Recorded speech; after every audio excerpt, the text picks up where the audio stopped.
Good morning. So, I want to talk about surrendering into the pain on spiritual awakening and on the twin flame journey. Um, that once you surrender into the pain and once you surrender all of the stories and the stories become irrelevant and the pain um, goes away. Once you surrender into it, it it vanishes.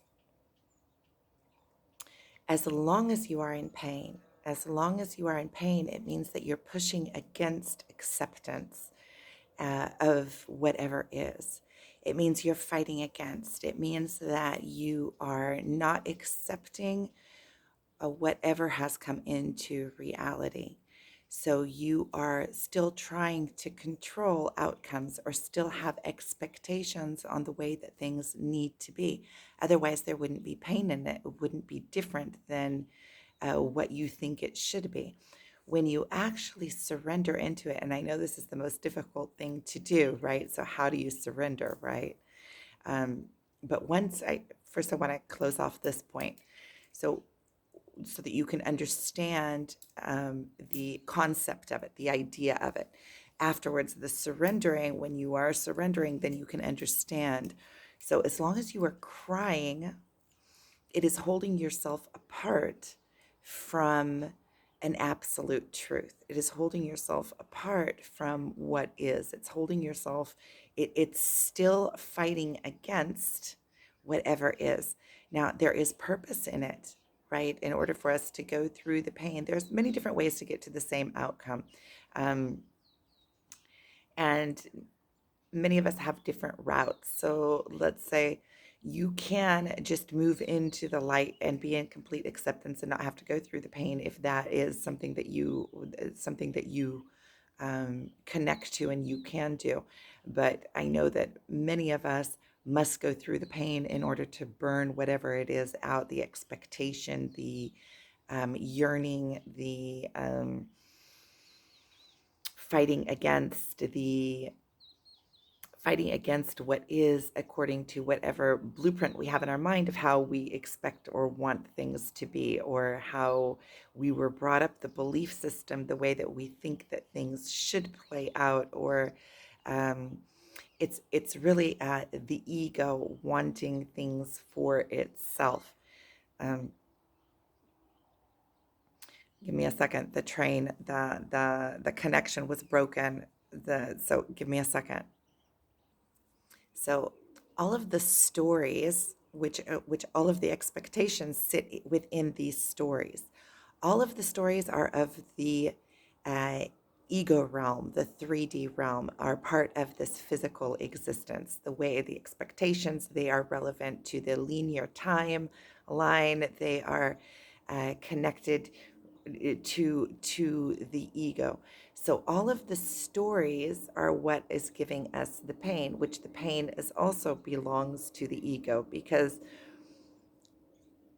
the pain of thought is not real. It all sits within fears. It all sits within mistrust. When we don't trust that everything is divine and everything is exactly as it needs to be, we are trying to control outcomes. We have these expectations of what needs to be in order for us to be happy, and then we're in pain when things aren't in sync with whatever that idea is.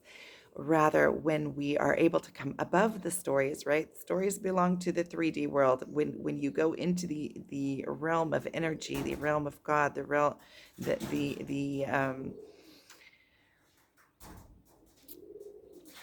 present moment, the perpetual now, the all, there is no pain. There just is. Everything is perpetually. And in this place, there are no stories and there are no expectations. You do have power in your life to take your life in the direction that you want, but you understand that there's something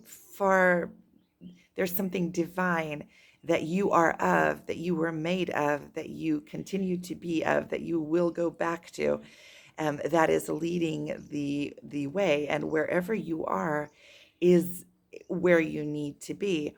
and is the lessons that you need to get within your life. And when you understand this completely, but it's an inner understanding, it's an inner standing.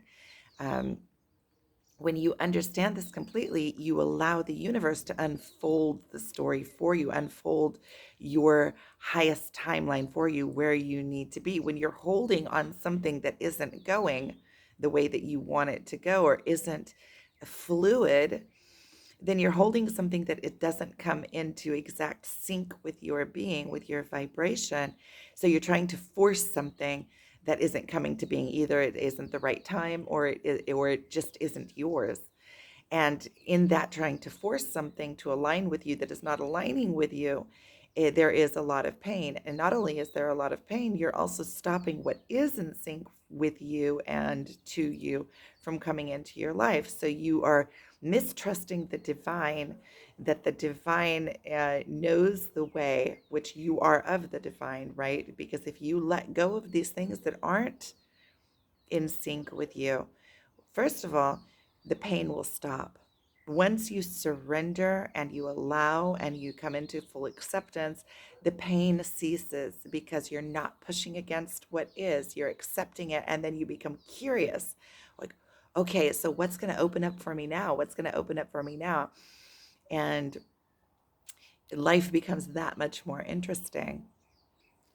Now, in addition to this, whenever you are able to allow, let go and allow, then you are broadening and your vessel. You are stretching, are expanding your ego to be able to accept more and to be able to allow more to come in. And whenever you are able to say no to what isn't exact in your existence, which are whatever is not coming into your existence and you're fighting against, and then you have pain for, whenever you are able to overcome and let these things go, you are creating space within yourself. First of all, you're broadening yourself because um, you are letting go of things that are narrow. So you're broadening yourself to more acceptance and more allowance of other things to come in, things that are not in your already knowing what you already know. You're broadening it to the unknown and allowing the unknown to come in. You're also trusting in the divine, which when you trust in the divine, you can see more of the magnificence of how the divine works. Every time you trust in the divine and you let go and become into allowance, then the divine comes in and gives you more. You see more. Your picture becomes that much more broad, and you allow things that you didn't already know into your existence.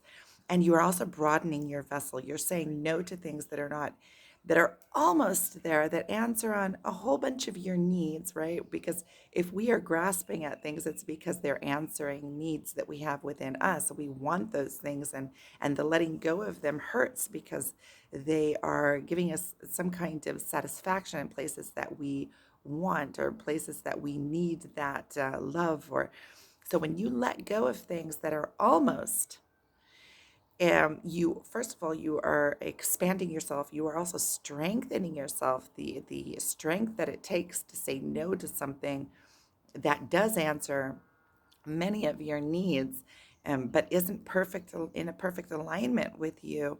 Sometimes we're just left with no choice, right? Sometimes what we choose doesn't choose us back. But when you are able to let go of this you do have control over. This is your work to do. When you're able to let go of it with love, and just know that the divine, if that is not coming into my life, that is not in sync with me, and that doesn't belong to me, because what's mine comes to me with ease, and what isn't, there's always difficulty in it doesn't merge, it doesn't work. So in knowing this, when you let go of things that don't come into perfect alignment with you, you are expanding and broadening your vessel. You become more exact with your choices. You become more pinpointed, and your life becomes that much more intentional. And you also leave space for what is exactly aligned with you to come in and be with you. So be with you, be in your existence, align with you. So you are becoming stronger. And also with the pain, when you allow the pain, you go through the pain, and you cry over it until you just can't anymore. There is something in there that just dissipates. There's something in there that at some point you have to let it go and surrender into it. So you can trust. Now, how do you surrender? How do you surrender? You surrender with all means. That means you surrender with your mind. And sometimes we surrender with our mind, and that's probably the easiest part, the understanding of it and saying, okay, I need to surrender. But then you have the emotion, which is your energy, your vibration, and you just have to trust that that will come, that as you have intention of letting go, and as you start taking control over your focus and moving your focus into other aspects of your life, you can start taking the energy back from that place. And in the end, your being, your higher being doesn't want to get stuck, doesn't want to stay in those loops, for endless loops of what ifs and getting stuck it's like hitting your head against the wall over and over and over and over, where when you're trying to make something happen a certain way and it's not happening, when you can let go of those expectations that it needs to be that way, and trust in God and trust in the universe and trust in the divine, that if that's not going, that it's either not right now, or it's not meant for you. And that means that something that much sweeter is going to come into your life and into your existence. When you let go of what isn't correct with you, you allow space for what is. I've said that again and again and again, but it's just so important to understand in this letting go process. And also, when you let go, and you let go of expectations, it's like practicing a muscle. It's like getting a muscle. It's like the more you use a muscle, the more it becomes, the more strength you have in it. And then the easier it is to, in your progression of your life, to let go of other things that don't suit you, that don't come into your existence perfectly, that aren't matches for you. So it becomes stronger and stronger and stronger. And it brings you into the now. When you start removing the stories are what cause you pain. The stories are what causes the pain. They also cause the what you get hooked up on, and it also causes the expectations of how things should be. So when you let go of the stories, you come into the perpetual now, and you find your power, the power you're sitting in the power seat of your life, and you're sitting in the now, steering your life from the current moment, rather than steering your life blindly from what was, and expectations of what should be, and more options open for you. Then your life, you're living your life from a place of all options are open. Let the unexpected come in. You're not afraid of the unexpected anymore, because you understand that you can go through it and that you're just that tough. So, sending you guys so much love. Thank you for watching.